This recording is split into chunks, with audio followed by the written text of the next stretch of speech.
اعوذ باللہ من الشیطان الرجیم بسم اللہ الرحمن الرحیم۔ اللہ تبارک و تعالیٰ کے نام سے شروع جو بڑا مہربان اور نہایت رحم کرنے والا ہے۔ ایک ایسی تختی جس میں اس کائنات کے تمام راز لکھے ہوئے ہیں۔ کون کب مرے گا، کس کو کتنا رزق دیا جائے گا اور کس کی زندگی میں کون کون سے حالات درپیش ہوں گے، کس کو کس طرح کی موت آئے گی اور کون کس حال میں مرے گا اور کس کا حشر کیسا ہوگا۔ الغرض تمام زمین و آسمان اور اس پر اسرار دنیا و کائنات کے تمام راز اس تختی پر تحریر ہیں۔ پیارے دوستو، کیا آپ جانتے ہیں کہ لوح محفوظ کیا ہے اور یہ کہاں پر ہے؟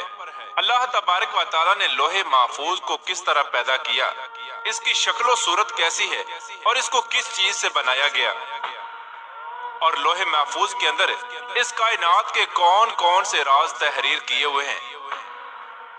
اور جب اللہ تبارک و تعالیٰ کسی کام کا ارادہ فرماتا ہے تو اس کام کو کیسے سر انجام دیا جاتا ہے، اور لوح محفوظ پر اللہ تبارک و تعالیٰ نے کس فرشتے کی ڈیوٹی لگائی ہوئی ہے، اور کیا لوح محفوظ میں لکھی ہوئی تقدیریں بدلی جا سکتی ہیں؟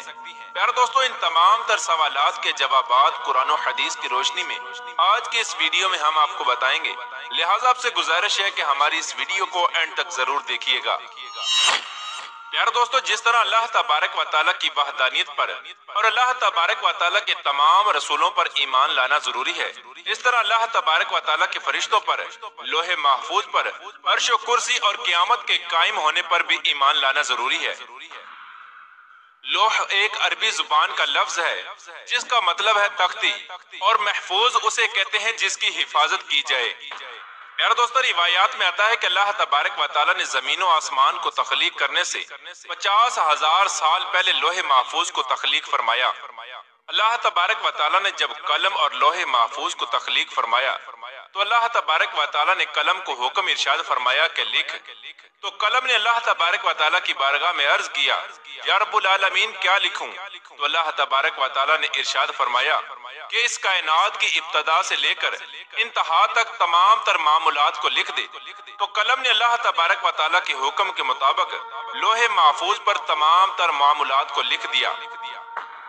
پیارے دوستو، لوح محفوظ وہ تختی ہے جس میں تمام انسانوں کی تقدیریں لکھی ہوئی ہیں۔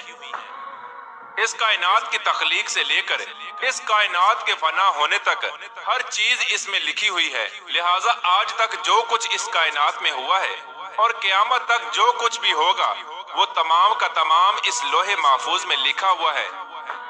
اور لوح محفوظ تمام مخلوقات کی پہنچ سے بالا تر ہے، کوئی بھی انسان یا شیطان اس تک نہیں پہنچ سکتا۔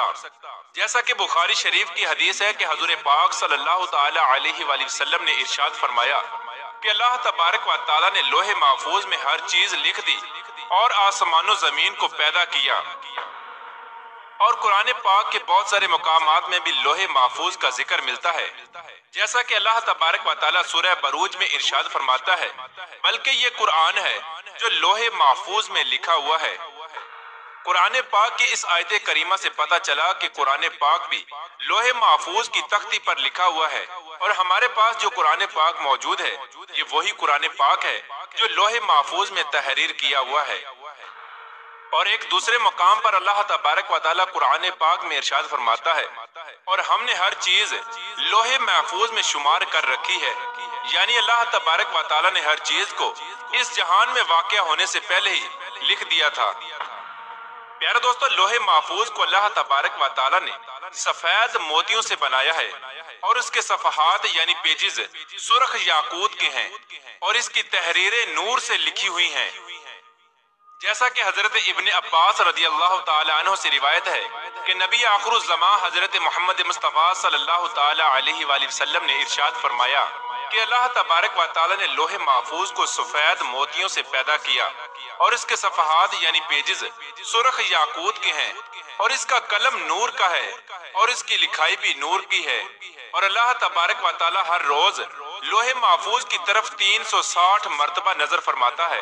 چنانچہ اللہ تبارک و تعالی کسی کو پیدا کرتا ہے، کسی کو رزق دیتا ہے، کسی کو زندگی دیتا ہے اور کسی کو موت، और किसी को इज्जत से नवाजता है और किसी को जिल्लत में डाल देता है, और अल्लाह तबारक व तआला जो चाहता है वो करता है। प्यारे दोस्तों, रिवायात में आता है कि लोहे महफूज की लंबाई जमीन और आसमान के बराबर है और इसकी चौड़ाई मशरिक और मगरिब के बराबर है। लोहे महफूज अर्श की दाईं जानब है और अर्श के साथ लटकी हुई है और इसकी असल एक फरिश्ते की गोद में है।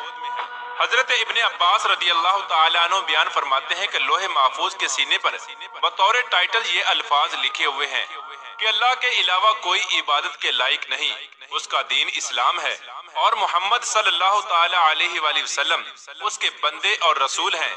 लिहाजा जो भी अल्लाह पर ईमान लाएगा और उसके वादों को सच्चा जानेगा और उसके रसूलों की इत्तबा करेगा तो अल्लाह तबारक व तआला उसको जन्नत में दाखिल कर देगा। प्यारे दोस्तों, लोहे महफूज पर अल्लाह तबारक व तआला ने अपने मुकर्रर फरिश्ते हजरत इसराफील अलैहिस्सलाम की ड्यूटी लगाई है।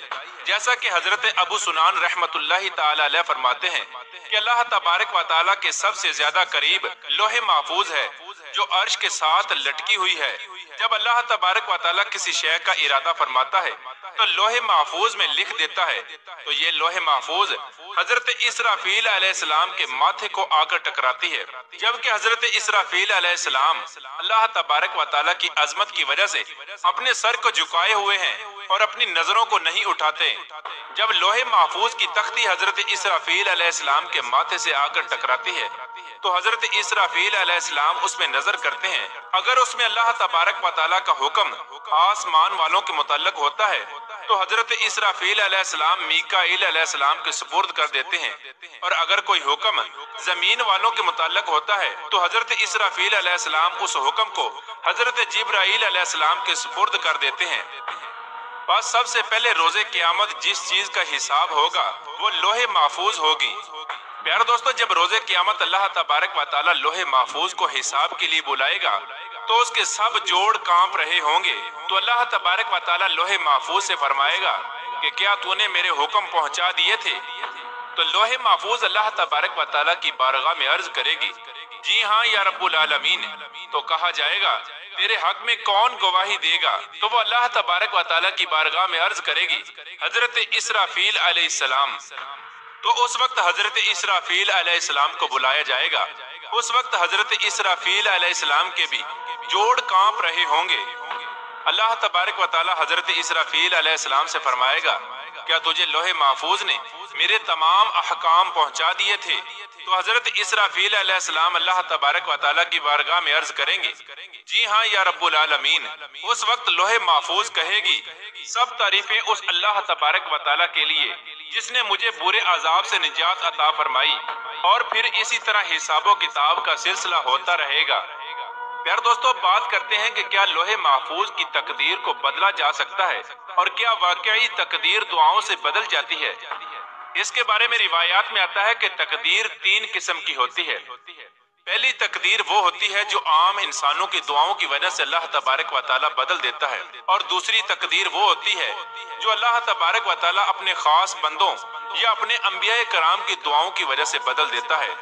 इन दो किस्मों के अंदर तो तकदीर को बदला जा सकता है, लेकिन तकदीर की तीसरी किस्म वो तकदीर है जो लोहे महफूज पर तहरीर है। इस तकदीर को नहीं बदला जा सकता, हत्ता कि लोहे महफूज पर लिखी हुई तकदीर को तब्दील करने के लिए कोई नबी भी दुआ करना चाहे तो अल्लाह तबारक व तआला उसको रोक देता है।